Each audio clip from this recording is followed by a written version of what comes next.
हाय hello नमस्कार. Welcome back to my channel. मैत्रिणींनो, खूप दिवसानंतर व्हिडिओ येतोय आपला.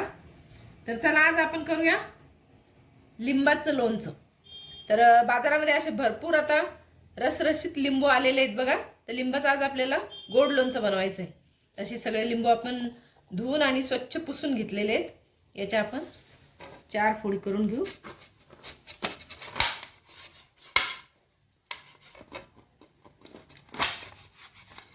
अशा फोडी करून आपल्याला याच्यातले सगळे बिया काढून टाकायचे आहेत आणि नंतर मिक्सरच्या भांड्याला लावून याला क्रश करून घ्यायचं बारीक.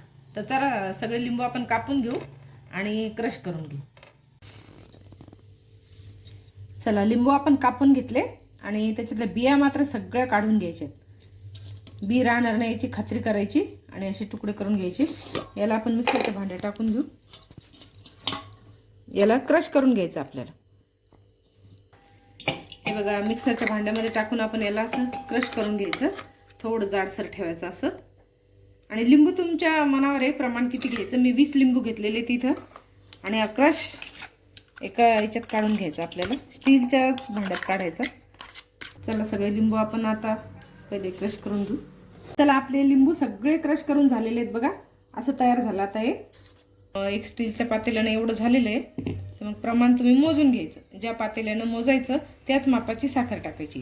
त्याला कढई गॅसवर ठेवून घेतली आपण. आता हा बल्ब त्याच्यात टाकून घेऊ.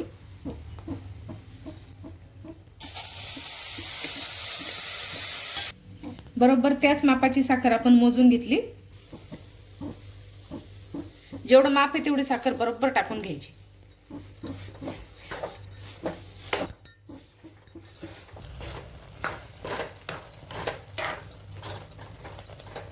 चला, साखर आणि लिंबू आपण एकत्र टाकून घेतलं. आता बघा, साखर विरघळली आहे आता. तर याला 15 मिनिटं असंच ठेवायचं आहे आपल्याला. छान असं शिजवून घ्यायचं साखरेत. आता याच्यात टाकू आपण एक मोठा चमचा लाल तिखट आणि मीठ. तर तिखट आणि मीठ दोन्ही स्वच्छ घ्यायचं आहे. नव्या पुड्यातलंच मीठ काढायचं, म्हणजे लोणचं खराब व्हायची भीती राहत नाही. साधारण 1 ते 2 चमचे लाल तिखट टाकले मी याच्यात. म्हणजे आंबट, गोड आणि तिखट अशी छान चव लागते याची. आणि मीठ एक चमचा टाकायचा फक्त. याला मिक्स करून घेऊ आता छान.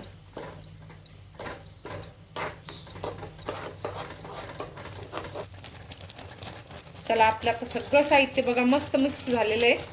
साखर छान विरघळली आहे, शिजली आहे आणि पाणी पण त्याच्यातलं कमी झालं. असं झालं पाहिजे साधारण एवढं पातळ. जास्त घट्ट नाही होऊ द्यायचं.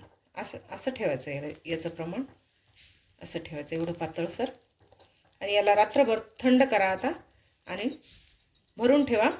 खूप दिवस टिकतं हे लोणचं आणि खूप चवदार लागतं. चला, मग आपलं लिंबाच्या लोणच्याची एक वेगळी रेसिपी तयार झालेली आहे. अशा पद्धतीचं लोणचं एकदा नक्की ट्राय करा घरी. रेसिपी करून बघा आणि कमेंटमध्ये सांगा तुम्हाला कशी वाटली.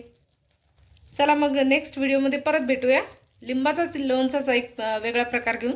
तोपर्यंत बाय.